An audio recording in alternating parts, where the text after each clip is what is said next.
Cette semaine, à l'émission, de nouveaux drapeaux consacrés pour l'aviation royale canadienne. La Corée du Nord fait encore un pas en avant dans son programme nucléaire et teste une bombe à hydrogène. Et les forces maritimes de l'Atlantique accueillent leur nouveau commandant. Bienvenue dans la revue.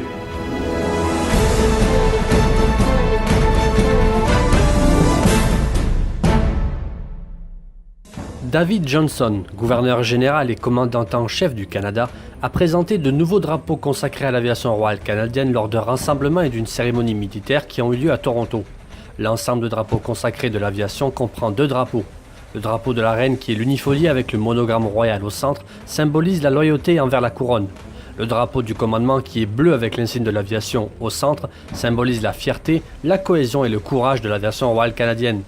Les drapeaux consacrés remplacent ceux du commandement aérien qui lui avaient été remis en 1982, il y a cela 35 ans. Pendant le rassemblement, l'aviation royale canadienne et ses partenaires des ailes d'époque du Canada et du Canadian Warplane Heritage Museum ont exécuté un défilé aérien au-dessus de Nathan Phillips Square. Des avions d'époque et modernes ont ainsi survolé le rassemblement. Le Premier ministre Justin Trudeau a procédé à un remaniement ministériel confiant le poste de ministre des Anciens combattants au député terre-neuvien Seamus O'Regan, un homme né la même année que le Premier ministre libéral et une ex-vedette de la télévision canadienne. Kent Air est passé pour sa part des anciens combattants au sport et aux personnes handicapées. L'ex-ministre des vétérans conservateurs Erin O'Toole, qui a servi avec le frère de O'Regan, a salué sa nomination. Ce 30 août a eu lieu une cérémonie soulignant la fin de 3 années de modernisation du Centre d'essais techniques mer, le CETM, à Montréal. Les essais techniques sont une étape essentielle dans le processus d'acquisition de nouvel équipement naval. Les nouveaux ateliers et laboratoires, construits sur mesure et à la fine pointe de la technologie, permettront de faire des tests plus approfondis sur un plus grand nombre de projets. La Corée du Nord a réalisé dimanche dernier son 6e essai nucléaire, le plus puissant à ce jour, affirmant avoir testé une bombe à hydrogène, un nouveau défi pour Donald Trump et la communauté internationale. Pékin, Moscou, Tokyo, Séoul, Paris et Ottawa n'ont pas tardé à condamner cette nouvelle violation de multiples résolutions de l'ONU, exigeant la fin des programmes nucléaires et balistiques nord-coréens. La Russie a ajouté un appel au calme. Le président sud-coréen Moon Jae-in a demandé contre Pyongyang la punition la plus forte, y compris des sanctions de l'ONU. Les agences géologiques étrangères ont d'abord détecté une secousse sismique d'une magnitude de 6,3 près du principal site nord-coréen d'essais nucléaires, à Puggiri, dans le nord-est.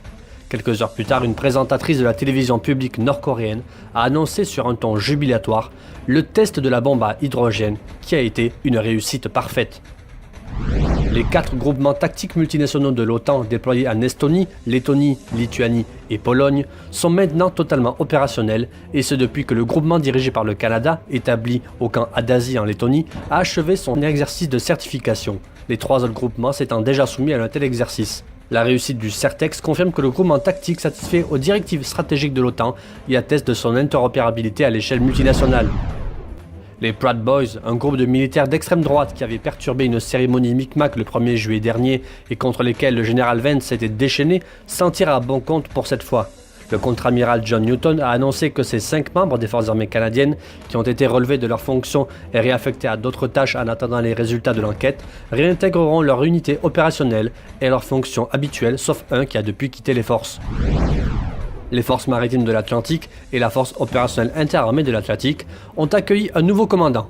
Lors d'une cérémonie de passation de commandement à l'arsenal canadien de Sa Majesté à Halifax, le contre-amiral John Newton a passé le flambeau au contre-amiral Craig Baines.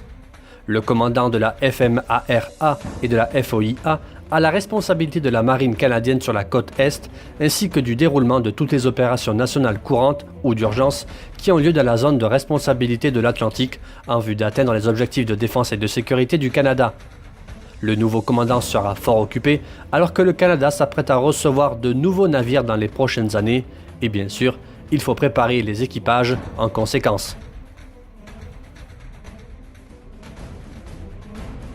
Voilà, merci d'avoir regardé cette revue de l'actualité de la semaine du lundi 28 août au dimanche 3 septembre. Rendez-vous la semaine prochaine.